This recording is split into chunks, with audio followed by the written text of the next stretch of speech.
problem, we would like to see that which of these two values is bigger.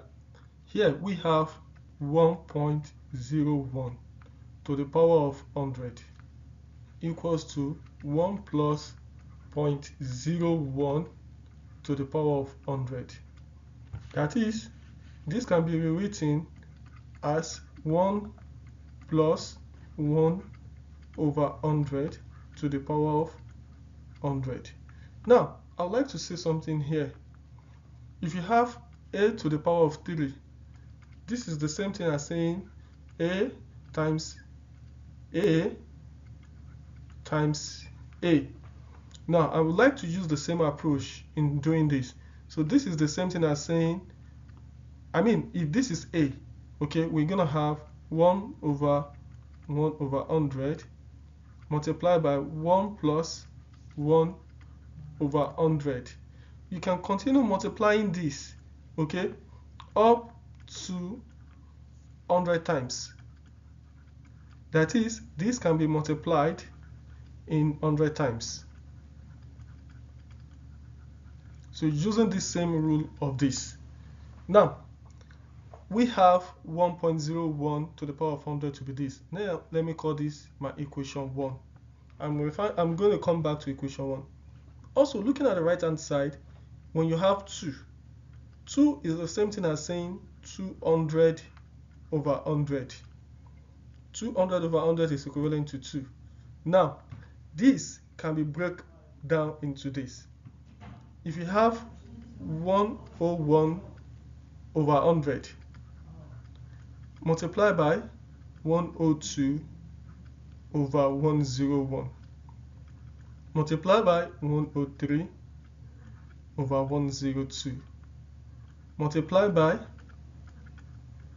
199 over 198 multiplied by 200 over 199. If you look at this approach, this is still going to be the same thing as 200 over 100. Why? Because if 101 cancel 101, 102 cancel 102, 103 cancel 103, 198 cancel 198, 199 cancel out 199, you're still going to have 200 over 100. But there is a technique that we like to use. That is why I'm using this approach. Now,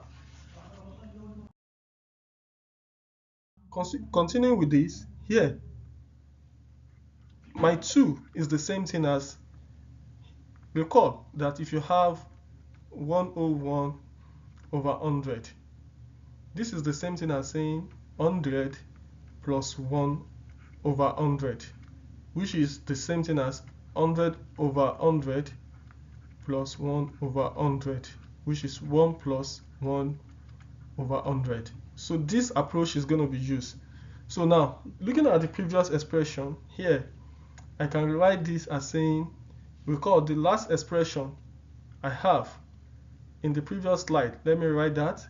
Here I have 101 over 100 times 102 over 101 multiplied by 103 102 multiplied by 199 over 198 multiplied by 200 over 199. This is what I have in the previous expression.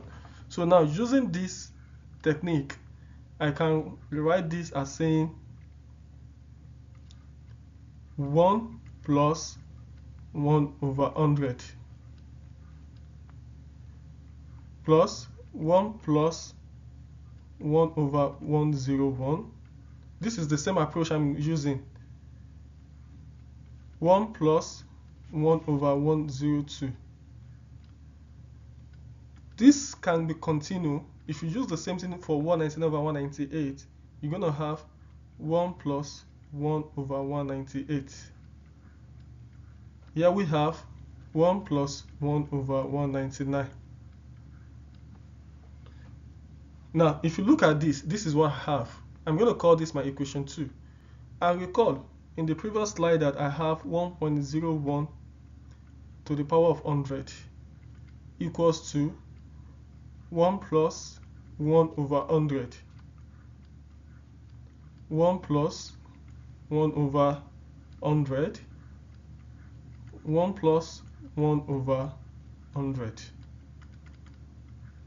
1 plus 1 over 100, and also 1 plus 1 over 100.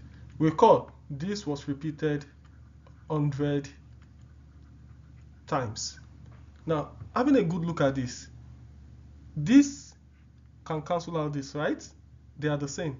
Now, let's look at this first expression here. We have 1 plus 1 over 101, and in this expression here, we have 1 plus 1 over 100. Which of these is greater? You can see that 1 over 100 is the same all through in the multiples of 1.01 to the power of 100. But in this case, we have varying values of the denominator, which is 101, 102 up to 199. Then which of these is greater? Now I'm going to do something here. Recall, we have 1 over 100 is greater than 1 over 101. Why? The higher the denominator, the lower the value. Just like 1 over 2 is greater than 1 over 3. So if you look at this carefully, we have that 1 over 100 is greater than 1 over 101. Simultaneously, it is greater than 1 over 102, is greater than 1 over 103, and is greater than 1 over 199. That means that for every value of this is lower, this is lower, this is lower, this is lower. Okay? I mean, the denominator is higher than this, so this makes this value to be lower. So this shows that 1.01 to the power of 100 is greater than 2. That is, for every value of this, if you compare this and this is greater, this is greater, this is greater than, for every value of 2. So 1.01 is greater than 2. And if you look at the exact value, if you use the exact value, it means 2.7 is greater than 2. 2.7 is greater than 2. So this confirms what I'm trying to do. If you have any question or you have suggestion based on what I did there that is unclear, you can put that in the comment section, and I'm ready to provide the necessary corrections to that. So the rule is very simple and very straightforward. One thing you have to learn is that the lower the denominator, I mean for a fraction, but in a case whereby you have, let me just show something here. In a case whereby you have the same denominator, for example, you have 3, if this value is 2 and this is 3, this will be greater. Why? Because they're having the same denominator. But in a situation whereby you have the denominator of 3 here, you have the denominator of 4, and this is 2, this is 2. I mean, the numerator are the same, but denominator is different. The one with the lowest denominator is the highest. Thank you very much for watching. Please don't forget to subscribe.